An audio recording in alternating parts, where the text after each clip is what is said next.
देश में कोरोना के मामलों में कमी देखी जा रही है। हालांकि विश्व के कई देशों में कोरोना के मामले तेजी से बढ़ रहे हैं।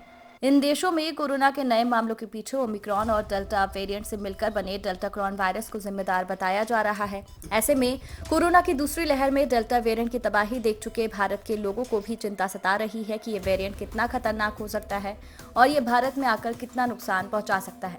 हालांकि डेल्टा क्रॉन को लेकर स्वास्थ्य विशेषज्ञ अलग ही राय दे रहे हैं। आईसीएमआर से जुड़े स्वास्थ्य विशेषज्ञ कह रहे हैं कि डेल्टा क्रॉन से डरने की जरूरत नहीं है। संभव है कि ओमिक्रॉन और डेल्टा से भी कमजोर वायरस साबित हो।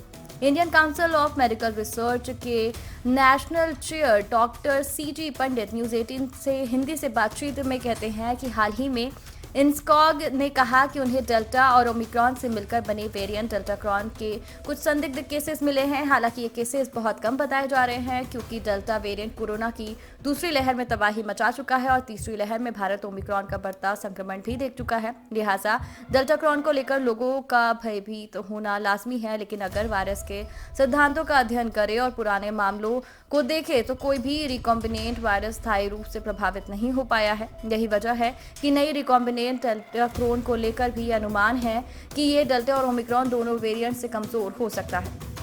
डॉक्टर सीजी पंडित कहते हैं कि वायरसों के सामान्य सिद्धांतों में देखा गया है कि जब भी वायरस का रिकॉम्बिनेशन होता है या रिकॉम्बिनेंट वायरस दो वायरस या वेरिएंट से मिलने से बना एक वायरस सामने आता है तो वह अधिक समय तक स्थायी नहीं रहता। ऐसा वायरस जीवित तो रहता है लेकिन उस तरह नहीं रहता जैसे कि ओरिजिनल स्वरूप वाला कोई वायरस रहता है और नुकसान पहुंचाता है। रिकॉम्बिनेंट वायरस कमजोर रहता है। कई बार देखा गया है कि दो चीजों से मिलकर बना वायरस कंपेटिबिलिटी या फिटनेस के अभाव में कुछ समय के बाद खुद ही खत्म हो जाता है। एचआईवी के ही मामले में कई रिकॉम्बिनेशन वायरस देखे गए जो ज्यादा समय तक सरवाइव नहीं कर पाए। ऐसे वायरस आने के बाद कुछ दिन रहे और फिर खत्म हो गए।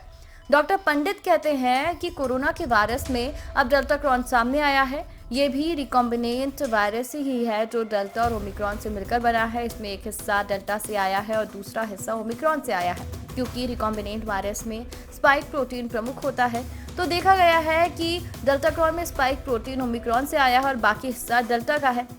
लिहाजा ऐसी संभावना है कि ओमिक्रॉन के स्वभाव के अनुसार ये रिकॉम्बिनेंट वायरस संक्रमण को बढ़ाने में जरूर कारगर रहे लेकिन कम खतरनाक रहे।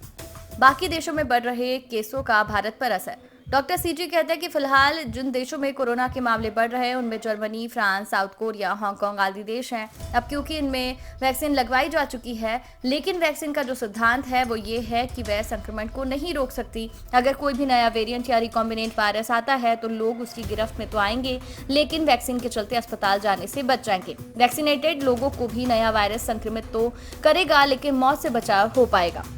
अभी तक के आंकड़े भी ये कह रहे हैं कि भले ही इन देशों में कोरोना के केसेस बहुत बड़ी संख्या में आ रहे हैं लेकिन मौतों का आंकड़ा कम है। वहीं अपने देश भारत में ही देखें तो यहाँ भी वैक्सीन लगवाई गई है। ऐसे लोगों को डेल्टा भी हुआ है और वैक्सीन भी लगी है और फिर ओमिक्रॉन की चपेट में भी आए लेकिन मरने से बच गए। इसलिए वैक्सीन लगी है या संक्रमण के बाद इम्यूनिटी बन गई है तो भी नए वेरिएंट से संक्रमण तो हो सकता है लेकिन मुख्य बात यह है कि उससे नुकसान कितना हो रहा है। ओमिक्रॉन में देखा गया कि नया वेरिएंट होने के बावजूद नुकसान कम हुआ लेकिन इसका संक्रमण बहुत तीव्र था और उसके संक्रमण के बाद लोगों में हाइब्रिड इम्यूनिटी आ गई। लिहाजा इस स्थिति में भी डेल्टा क्रॉन के असर को लेकर राहत महसूस ही हो सकती है।